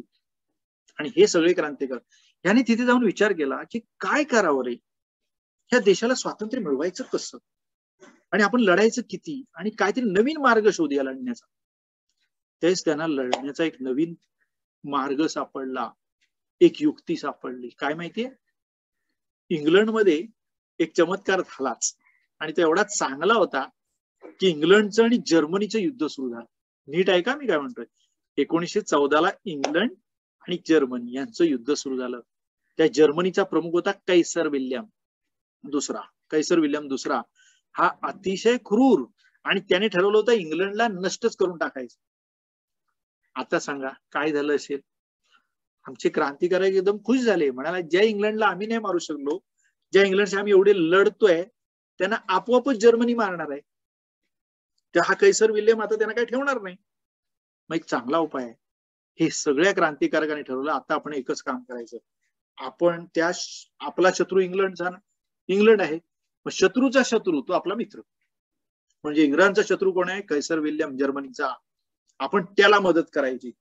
झालं ना? ते सरदार अजित सिंग, लाला हरदयाळ, भूपेंद्रनाथ दत्त ही सगळी मंडळी डायरेक्ट कैसर विल्यमच्या पुढ्यात उभे राहिले आणि उलट म्हणाले की ब्रिटिशांच्या विरुद्ध लढताय ना, लढा, आम्ही संपूर्ण देशातील लोक तुम्हाला मदत करू, आमची पूर्ण साथ तुम्हाला आहे, आम्ही स्वतःच सैन्य तयार करू. ही चांगली युक्ती होती की ब्रिटिशांना मदत करत राहण्यापेक्षा आपण काय करायचं, ब्रिटिशांच्या शत्रूला मदत करायची. आणि म्हणून जर्मनीच्या बाजून जाऊन उभे राहिले. एवढंच नाही, त्यांनी स्वतःचं लष्कर सुरू केलं, सैन्य स्थापन केलं. व काबूलमध्ये तर राजा महेंद्र प्रताप नावाचे मोठे क्रांतिकारक होते. त्यांनी तिकडच्या काबूल मधल्या लोकांना, बरकतुल्ला, आबिदुल्ला असे मोठे मोठे क्रांतिकारक तिकडची जमा केले. त्या सगळ्यांचं म्हणून एक सैन्य तयार केलं आणि त्यांनी ब्रिटिशांच्या विरुद्ध लढायला सुरुवात केली. खानखोजे यांनी सैन्य तयार करायला सुरुवात केली आणि क्रांतिकारक एकाच वेळेस पेटून उठले. नुसतं सैन्य नाही, नुसतं लष्कर नाही, नुसतं लढणं नाही, तर त्यांनी एमडेन नावाची एक अख्खी बोटच घेऊन आले इकडे. बोटीमध्ये सगळी शस्त्र भरलेली आणि मद्रासच्या किनाऱ्यावर येऊन भारतातल्या इंग्रजांवरती त्यांनी झाडायला सुरुवात केली. गोळ्या झाडायच्या आणि युद्ध सुरुवातच झाली. पहिलं महायुद्ध सुरू झाल्याबरोबर तिकडे युद्ध चाललंय जर्मनीचं आणि इंग्लंडचं, आणि इकडे कोणाचं चाललंय, क्रांतिकारकांचं आणि ब्रिटिशांचं. या क्रांतिकारकांनी एवढं युद्ध केलं. वास्तविक हे सगळं करत असताना वास्तविक बाळानं तुम्हाला काय सांगावं, त्यांचं प्लॅन फार मोठं होतं. त्यांची जी योजना होती ती अशी होती की सगळ्यांनी एकाच वेळेस असं युद्ध करायचं की देशातील लोक पण जागे झाले पाहिजे आणि ब्रिटिशांना एकदम हाकलून दिलं पाहिजे. फार मोठी योजना.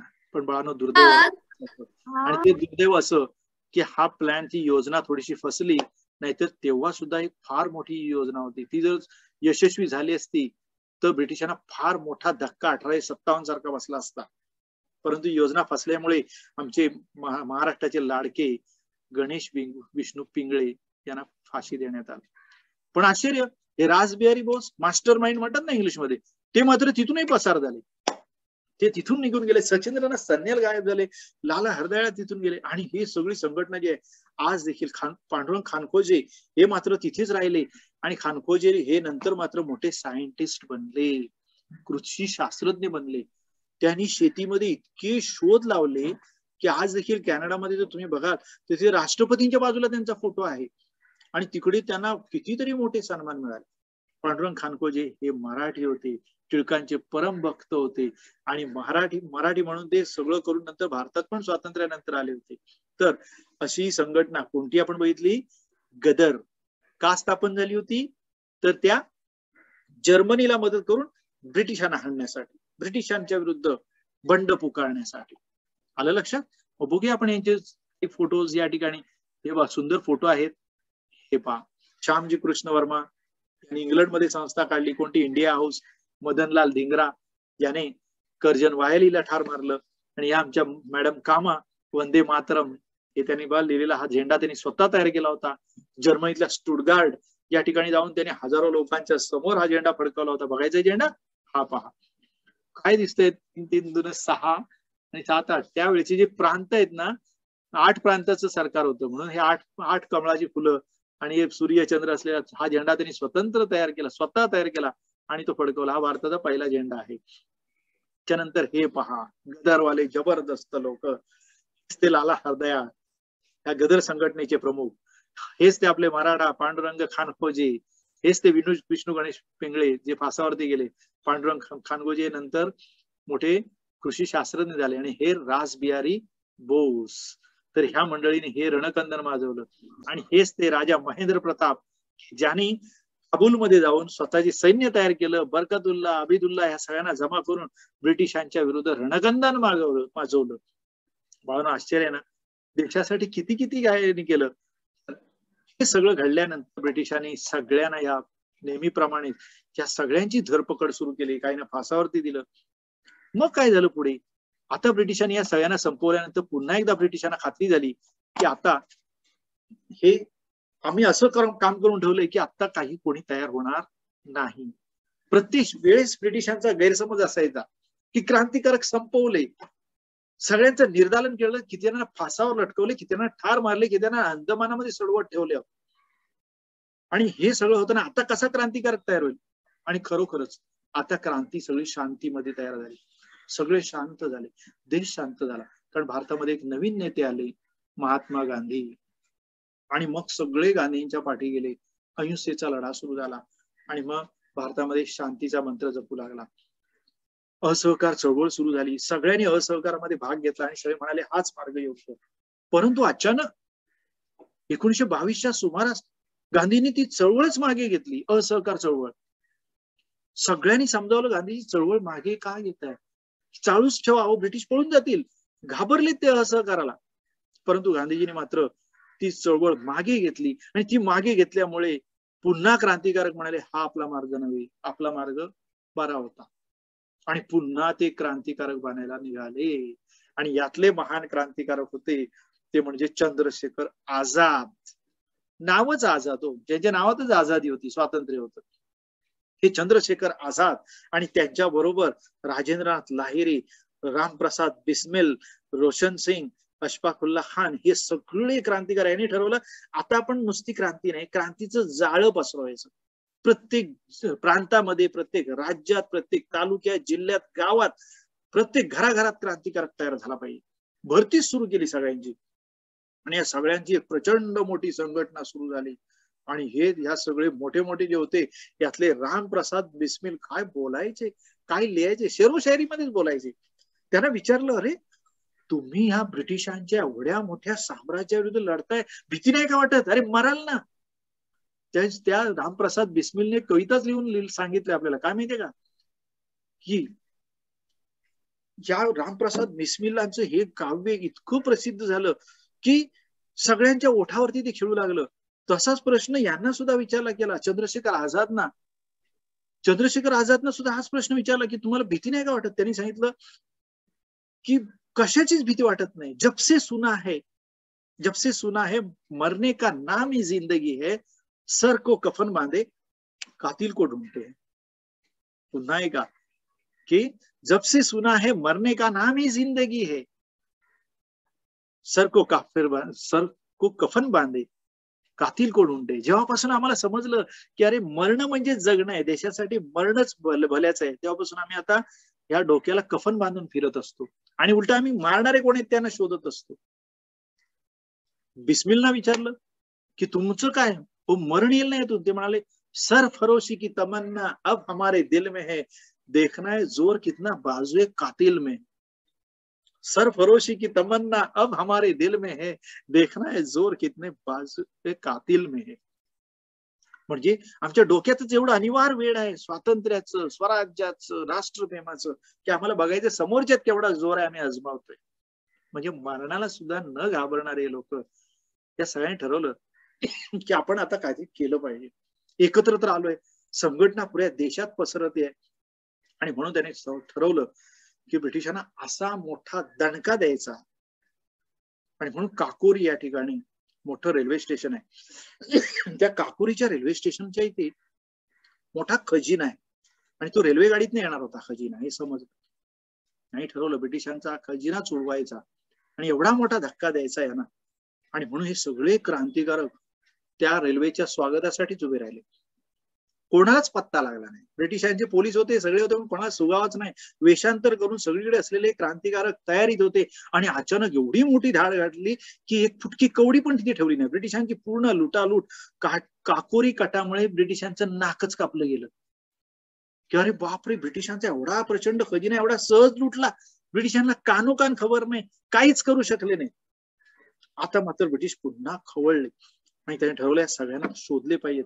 आणि मग या सगळ्यांना शोधायला सुरुवात केली आणि सगळे सापडले. जेवढे सापडले त्या सगळ्यांना पकडून त्यांनी फासावर लटकवले. परंतु जाता जाता सुद्धा आमचे पुन्हा एकदा रामप्रसाद बिस्मिल तो छानपैकी असा तो मृत्यूदंडाचा तो फाशीचा दोर घेतला आणि म्हणाले, सरफरोशी की तमन्ना अब हमारे दिल में है, देखना है जोर कितना बाजुए कातिल में है. तर अशफाकुल्ला खानला विचारलं, काय आता तुम्ही फासावर जाणार, जवळच आलं, मरणार तुम्ही. त्याने सुद्धा सांगितलं, मरने जा रहे हैं आपके अत्याचारों से, मरने जा रहे हैं आपके अत्याचारों से, लेकिन सैकड़ों पैदा होंगे हमारे रुधिर की धार से.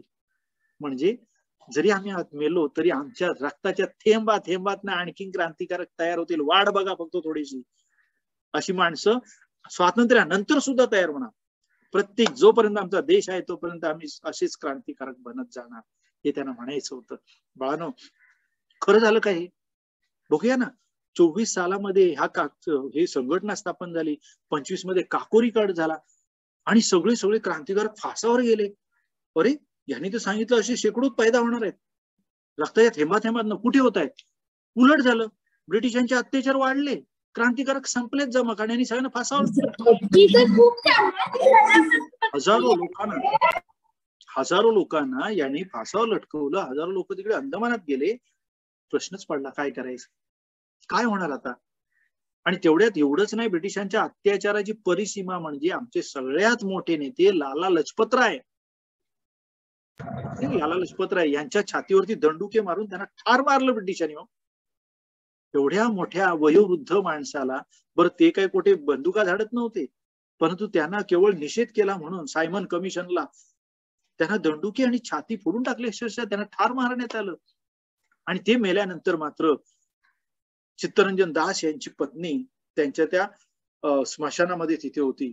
त्या स्मशानामध्ये अशी दगदगत होती त्या ठिकाणी चिता, आणि ते प्रेत जळत होतं लाला लजपतरायांचं. ते जळत असताना जळजळत्या स्वरामध्ये वासंत देवी म्हणाल्या, वासंत देवीने भाषण केलं तिथे आणि त्यांनी सरळ सांगितलं, ह्या आमच्या राष्ट्रीय नेत्याच्या चितेचे निखारे थंड व्हायच्या आत याचा बदला घेतला पाहिजे.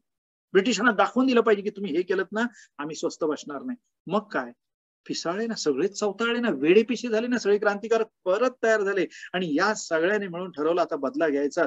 आणि आता सगळे फासावर तर गेले होते, परंतु एक सटकलेले होते, ते म्हणजे चंद्रशेखर आझाद. चंद्रशेखर आझादने पुन्हा सगळ्यांना भरती सुरू केली आणि ते निखारे विजायच्या आत काहीतरी करायचंय.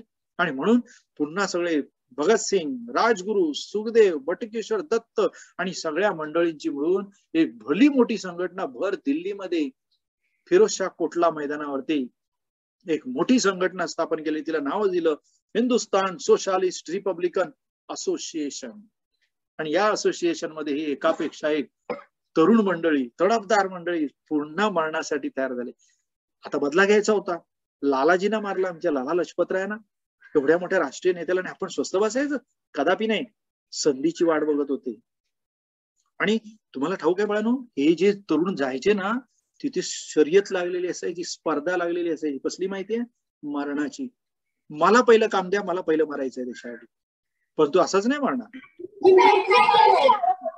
आणि म्हणून अशा तऱ्हेचे एकापेक्षा एक सगळे गेले. आणि मग भगतसिंग यांनी तो चांगला शुभमुहूर्त शोधला. ज्या दिवशी काकोरी कटातला पहिला फासावरती गेला होता त्याच दिवशी यांनी सॉन्डर्सला ठार मारला. ब्रिटिशांचा अधिकारी सॉन्डर्स, याच्यावरती आमचा शिवराम हरी राजगुरू पुण्यातला छोटासा पोरगा, पण त्याने जाऊन गोळ्या झाडल्या आणि सॉन्डर्सला ठार केलं. बाळानो, हा इतिहास फार ज्वलंत आहे. याच्यानंतर सुद्धा ही क्रांती चालूच राहिली. इंग्रजांनी यांना पकडायच्या अगोदरच भगतसिंग आणि बटुकेश्वर दत्त हे विधिमंडळात गेले आणि तिथे जाऊन त्यांनी बॉम्ब टाकले. विधिमंडळामध्ये प्रचंड मोठा धमाका घडवून आणला. शेवटी ब्रिटिशांनी भगतसिंगला पकडलं, जतींद्रनाथला पकडलं, बटुकेश्वर दत्तला पकडलं, या सगळ्यांना कैदेत टाकले. त्यातला जतींद्रनाथ जे होते, जतींद्रनाथ, या जतींद्रनाथाने 63 दिवस उपोषण केलं. आतापर्यंत जगाच्या रेकॉर्डमध्ये कोणी एवढं केलेलं नाही. 63 दिवस तो माणूस अन्न नाही, पाणी नाही, 63 दिवस तडफडून 63व्या दिवशी मरण पावला.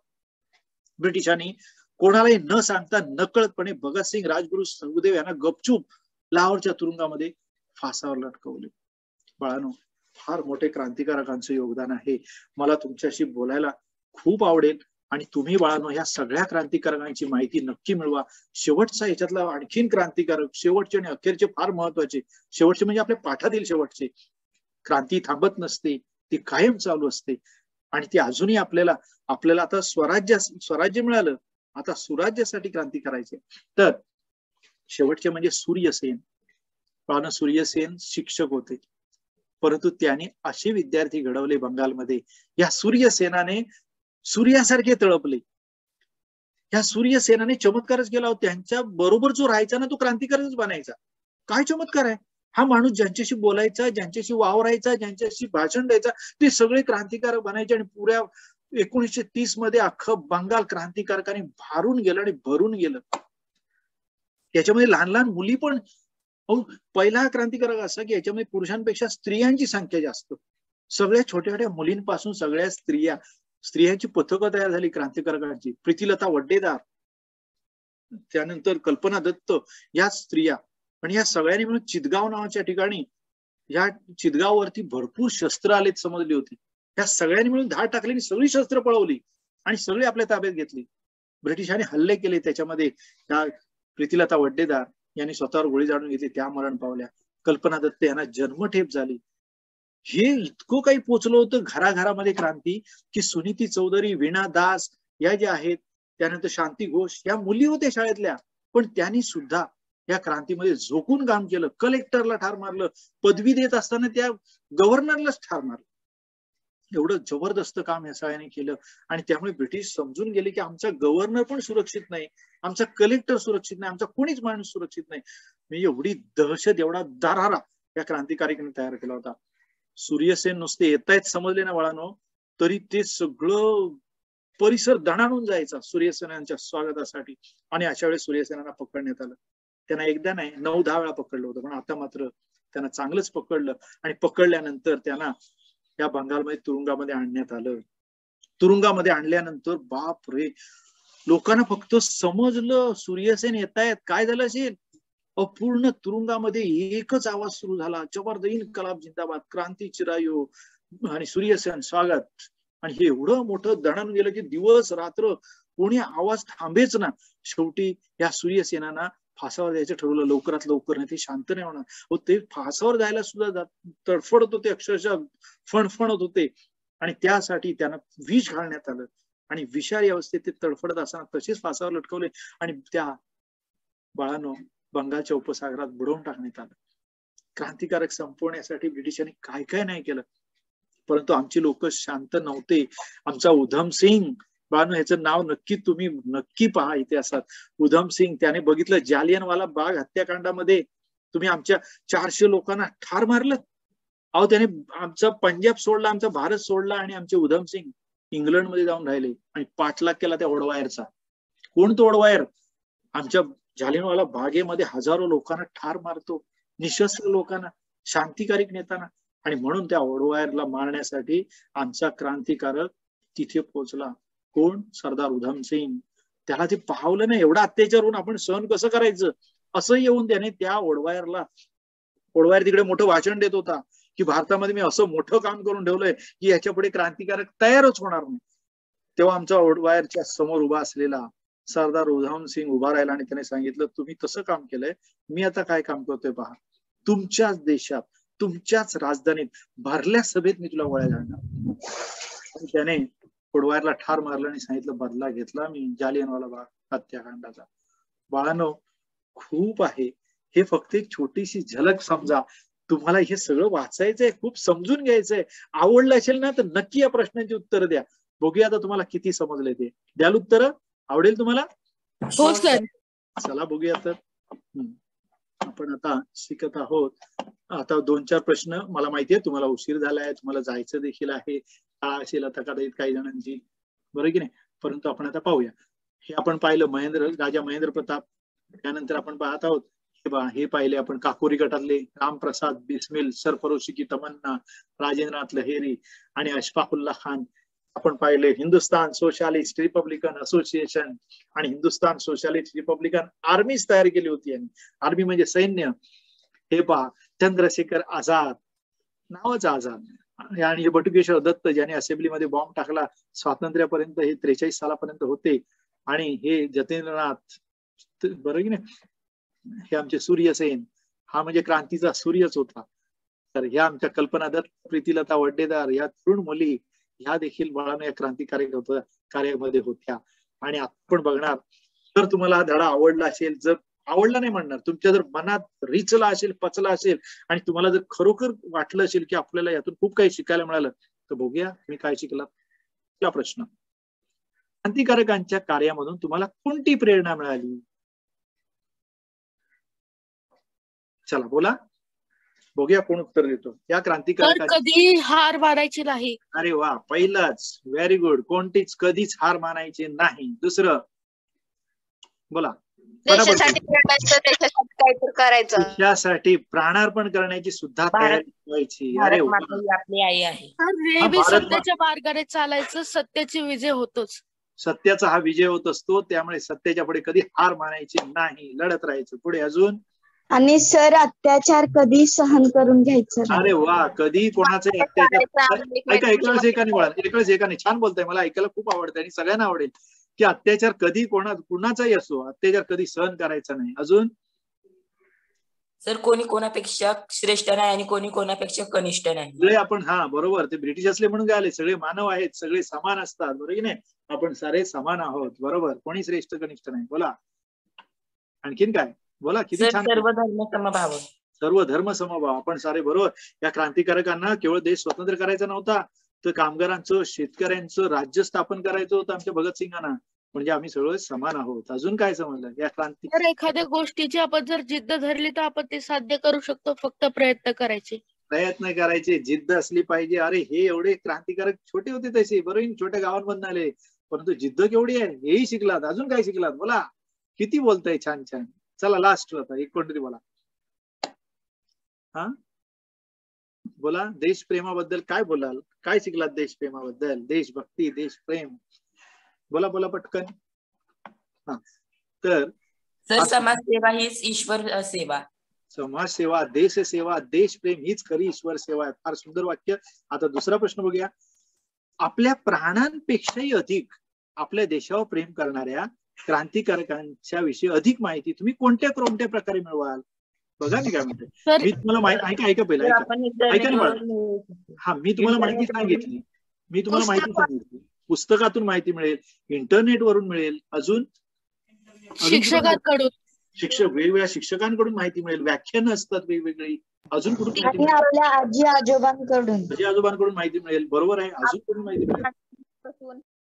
बानू, जयंती, पुण्यतिथी असते ना नेत्यांची सगळ्या, त्यावेळेस टीव्हीवरती त्यांचे कार्यक्रम होतात, सुंदर सुंदर कार्यक्रम. त्याची नक्की टीव्ही लावायची आणि बघायची.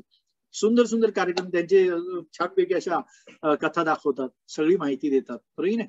अजून कशी माहिती मिळवाल? फार सुंदर उत्तर दिलं बाळांनो. आणि आता पुढचा महत्वाचा प्रश्न आहे, शेवटचा. तुम्ही आपल्या शिक्षणातून, जे आपलं शिक्षण चालू आहे तुमचं आता शाळेमधून, तिथे क्रांतिकारकांच्या कार्याविषयीची माहिती तुम्ही कसे सर्वांपर्यंत पोहोचवाल रे? यांनी केलेलं कार्य तुम्हाला माहित झालं. आज तुम्ही माझ्यासमोर किती असणार? 25, 50, 100. बाकीच प्रत्येक माणूस हा देशभक्तीने भारला गेला पाहिजे, प्रत्येक जण देशभक्त बनला पाहिजे. यासाठी क्रांतिकारकांचं कार्य कसं पोहोचवाल सगळ्यांपर्यंत? काय कराल? बोला. तुम्हाला फक्त माहिती मिळाली की झालं का रे? काय कराल म्हणजे सगळं? या सगळ्यांपर्यंत कसं पोहोचता येईल आपल्याला? बोला. देशभक्ती कशी पसरवाल? सर, आपण युट्यूब वर व्हिडिओ बनवून व्हायरल करू शकतो. वा, युट्यूब मध्ये चांगले चांगले व्हिडिओज असतील ते आपण एकमेकांना सांगू. हे किती सुंदर व्हिडिओ आहे. क्रांतिकारक आपण नको ते नाहीतरी व्हायरल करत असतो ना रे ते युट्यूब वर. इंटरनेट द्वारा त्यांच्या जयंतीनिमित्त लोकांकडे त्यांची माहिती गोळा करून सांगू शकतो. लोकांना आपण ही माहिती गोळा करून तुम्ही सांगू शकता. Very good. आम्ही स्वतः सांगू शकतो. किती चांगली गोष्ट आहे. आणखीन काय करावं सांगा? बघा, आठवा फार महत्वाचं आहे अजून सुद्धा. हा, करण्यासारखं तुम्हाला खूप आहे. बोला. 15 ऑगस्ट, 26 जानेवारी काय म्हणता येईल? मी नाही सांगत, तुम्ही सांगा. सर, मला एक बोलायचंय की आपण जयंती आणि मीन्स ते सण आल्यावरच आपण यांचा आदर नाही केला पाहिजे, तेव्हाच साजरा नाही केला पाहिजे. आपण हे दररोज आपल्या मनात ठेवलं पाहिजे. आपण फक्त काय करतो? जयंती साजरी करतो, पुण्यतिथी साजरी करतो. याच्या पलीकडे जाऊन आपण हे प्रत्येक दिवशी हे सगळं मनात साठवलं पाहिजे. त्या दिवसापूर्वी त्यांची आठवण नाही काढायची. कायमचे रक्तात देशप्रेम भिनवलं पाहिजे. बरोबर की नाही? रुजवलं पाहिजे. फार सुंदर उत्तर. अजून पण तुम्ही आणखीन काय करू शकाल? 15 ऑगस्टला काय कराल? 26 जानेवारीला काय कराल? बोला, काय करता येईल? सर, आपण 26 जानेवारी 15 ऑगस्टला जिकडे आपण झेंडा आपण जिकडे जातो तिकडे झेंडा सगळे फडकवतात, तिकडे जाऊन आपण भाषण सुद्धा देऊ शकतो. कविता सुद्धा बोलू शकतो. आपण त्यांच्या कविता, त्यांच्या सुविचार, त्यांची भाषणं, त्यांची स्लोगन्स हे सगळं आपण 15 ऑगस्टला 26 जानेवारीला वेगवेगळ्या जे राष्ट्रीय सण असतात, जयंत्या साजऱ्या केल्या जातात तेव्हा हे सगळं केलं पाहिजे. अजून काय सुंदर त्यांची आता एवढी छान छान वाक्य आहेत ते आपण शाळेमध्ये सुविचार म्हणून म्हटली पाहिजे. अजून काय करता येईल? बोला. खूप काही करण्यासारखं. या सगळ्यांची सकाळी बघा परिपाठ असतो, त्या परिपाठात काय करता येईल? परिपाठामध्ये सकाळी आपण त्यांची एखादी गोष्ट सांगू शकतो. रोज एका क्रांतिकारकाची छानशी गोष्ट सांगायची, एकमेकाला समजायची. बरोबर की नाही? आणि सगळ्यांपर्यंत ह्या छोट्या छोट्या गोष्टी शोधायच्या स्वतः. त्याच्या पुढे तुम्ही सवयच लावायची की यांचं कार्य जे आहे ते सगळ्यांपर्यंत आपल्याला पोहोचवायचं आहे आणि ते आपल्याला चांगलं त्यातून बोध घ्यायचा आहे. या सगळ्याचा उद्देश एकच आहे की आपल्या प्रत्येक माणसामध्ये कशासाठी करायचं सगळ्यांनी सांगा. मी नाही सांगत. चला बोला तुम्हीच.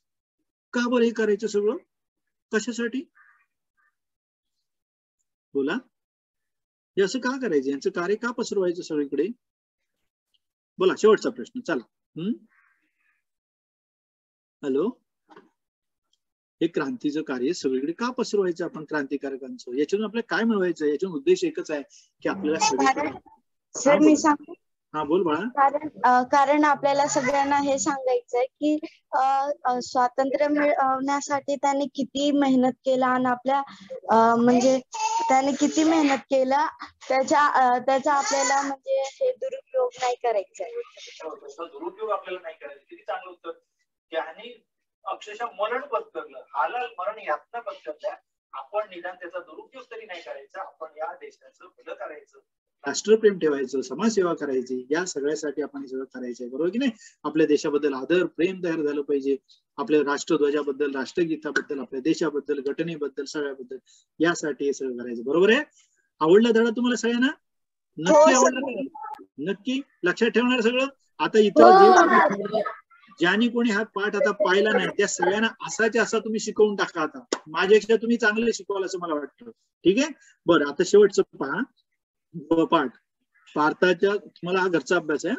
भारताच्या स्वातंत्र्य चळवळीत अपूर्व योगदान दिलेल्या क्रांतिकारकांची चित्र, प्रसंगचित्र, माहिती जमा करा आणि त्याचा सुंदरसा प्रकल्प तयार करा आणि त्या प्रकल्पाला एक छानसं नाव द्या.